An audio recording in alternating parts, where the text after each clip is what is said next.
चला मधुरा आणि मीरा तुम्हाला दोघींना मिळून आता पहिला पदार्थ करायचा आहे आणि हा पदार्थ असा असला पाहिजे की ज्याच्याशी निगडीत तुमच्या दोघींची काहीतरी खास आठवण किंवा तुम्हा दोघींना मिळून आवडणारा पदार्थ. तर हा पदार्थ कुठला आहे? आमच्याकडे एक गंमत आहे की मी खूप तिखट खाते बरं आणि मीरा ते नाही खात. बरं हे आमच्या गमती जमती होतात. मी एकदा तिच्या वाढदिवसाला तिला म्हटलं होतं की मी करून आणते, तुला एकटीला सगळं नको, म्हणून मी चिकन करून नेलं. ते तिलाच खाता आलं नाही कारण एवढं तिखट होतं. आणि ती म्हणाली त्याच्यावर तुझ्यासाठी मी कमी तिखटाचं केलंय. आणि तिचं मला तिखट म्हणजे चालत अळणी नाही. वाटतं. हा, अळणी वाटतं.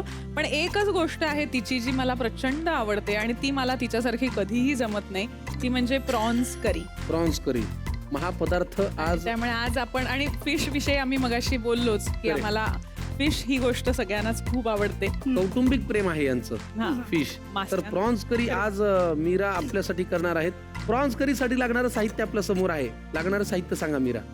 कोलंबी लागणारच महत्वाची.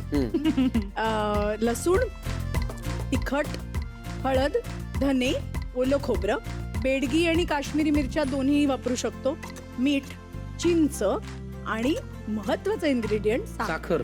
हो. बर आहे. लाल तिखट आणि गरम मसाला असं दोन्ही आहे का? हो. ठीक आहे. महत्वाचं इन्ग्रेडियंट म्हणजे साखर. असं साखर, कसं हो. काय? आणि मलाही माहित नव्हतं तू हे करते. म्हणून माझी होत नाही हिच्यासारखी. हे साखरेचं काय प्रमाण? सिक्रेट इन्ग्रेडियंट्स खरंच सांगायची नसतात, पण आज तुम्हाला सांगते. ठीक आहे, आज सगळ्यांनाच कळलंय.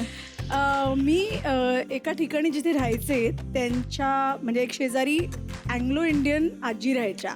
तर गोवन स्टाईलची ही फिश करी आहे. ते लोक खूप छान बनवतात. तर मी नेहमी खायचे की ही अप्रतिम लागते, काय आहे. तर मला ती करेक्ट करायची होती. तेव्हा एकदा आजीनी मला अशी हळूच ती सांगितली. तर आपण जसं कधी काही भाज्यांमध्ये गूळ घालतो किंवा ते आपण फिशमध्ये घालू असं कधी होत नाही ना. तर ती सगळी रेसिपी सांगितली. म्हणजे ही रेसिपी मी सेम करते, मग माझी का नाही होते. And lastly you put a little pinch of sugar. म्हणून त्याला आणि तो- तेव्हा त्याची थोडीशी बदल लागत नाही, हलकं. पण त्याच्या टेस्ट मध्ये काहीतरी एक मज्जा येते. फॅन्टॅस्टिक. मग आज ही मज्जा आम्हाला सगळ्यांना अनुभवायला मिळणार आहे. पटकन करूया आपण कृती. पहिल्यांदा काय करायचं?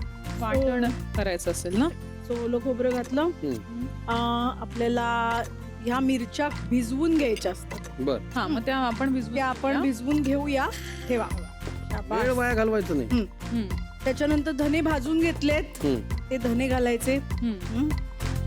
चिंच हवी आपल्याला, चिंच वाटणातच घालायची. वाटणात घालायची. सुकी चिंच असते ना ती, आता हा. ती घालायची. ती आपल्या चवीनुसार घालायची, कारण कोणाला आंबट, हा. मला खूप आवडते. तिला खूप आंबट घालते आवडतं, मला आंबट जरा कमी छानपैकी. त्याच्यानंतर थोडी हळद. थोडी हळद घालायची. आता काय करायचं आपण? ओल्या मिरच्या ह्याच्यात घालायच्या. हा घाला. आता झालं का? हो. हा, छान मस्त. हम्म. ओके. आणि ह्याचं वाटण करायचं आता मिक्सरवर. फॅन्टॅस्टिक.